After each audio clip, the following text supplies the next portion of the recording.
La deuxième chose que je voudrais vous dire, cette motion, vous l'avez lue, vous l'avez eu, si je puis dire, résumée dans un papier du Figaro d'hier, dans une interview, Maurice l'a évoqué, donc je vous demanderai simplement de nous la confirmer par un vote avec ces deux cartons à la fin du court discours que je vais prononcer avant que nous allions déjeuner.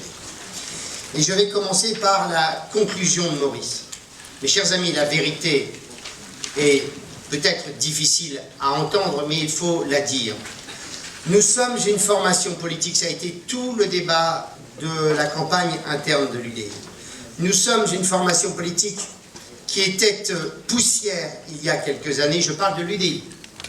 Nous avons su, grâce à Jean-Louis, et grâce à sa présence, son charisme, grâce à sa notoriété, grâce à la popularité qu'il a dans l'opinion publique, nous avons su reconstruire une formation politique qui compte dans le paysage. Ah, c'est pas encore considérable, c'est pas énorme, mais l'UDI existe.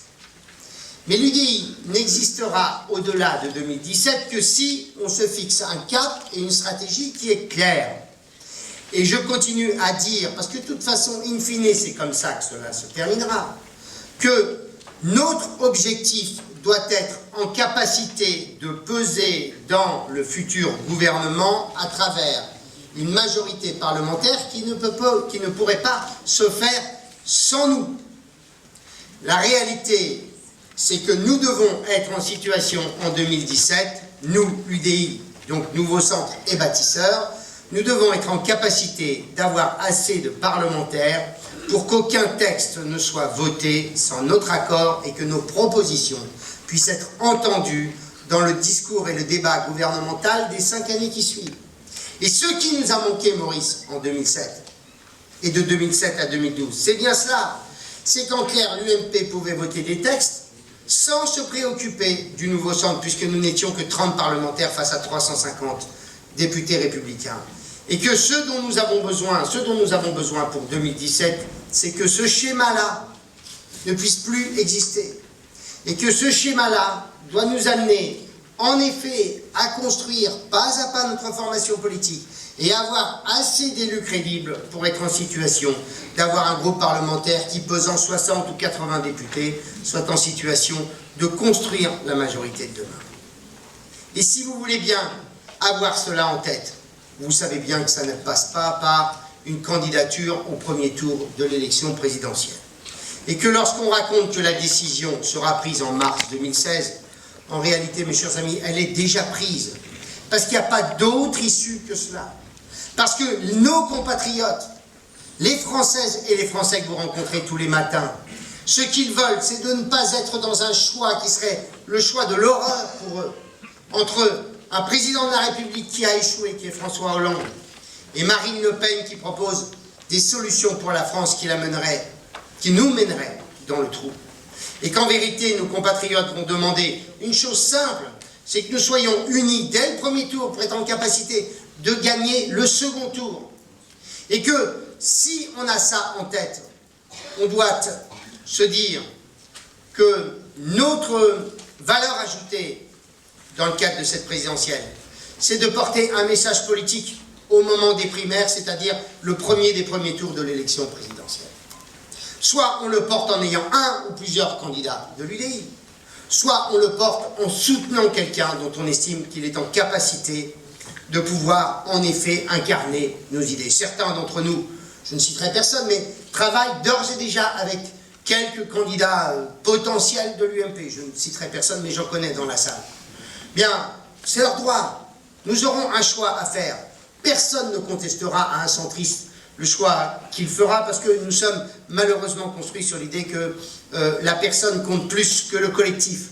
Mais ce que je veux dire derrière tout ça, c'est que notre obligation, et c'est le texte même de la motion, c'est d'être en capacité de discuter des conditions de la primaire, qu'elle soit en effet ouverte, qu'elle soit en effet transparente, qu'elle donne des conditions égales entre les différents candidats, conditions matérielles, conditions d'accès aux instruments de vote, bref, que nous soyons en mesure, nous centristes, de porter un message politique au moment de la primaire qui commencera le cycle de l'élection présidentielle.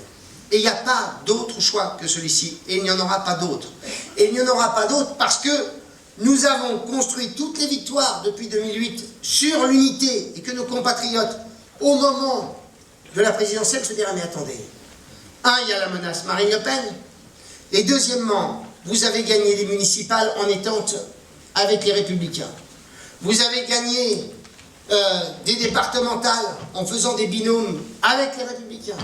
Vous allez gagner les régionales en ayant fait des listes communes avec les Républicains. Et tout d'un coup, par une espèce de magie absolument incalabrantesque, vous considéreriez qu'il faudrait avoir un candidat dont le score, je peux vous le dire, ne serait absolument pas considérable si nous étions au premier tour.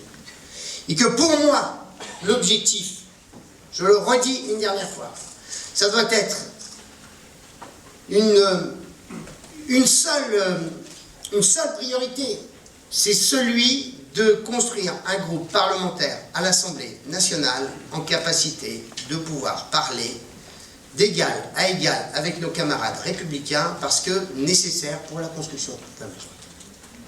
C'est ça le sujet. Il n'y en a pas d'autre.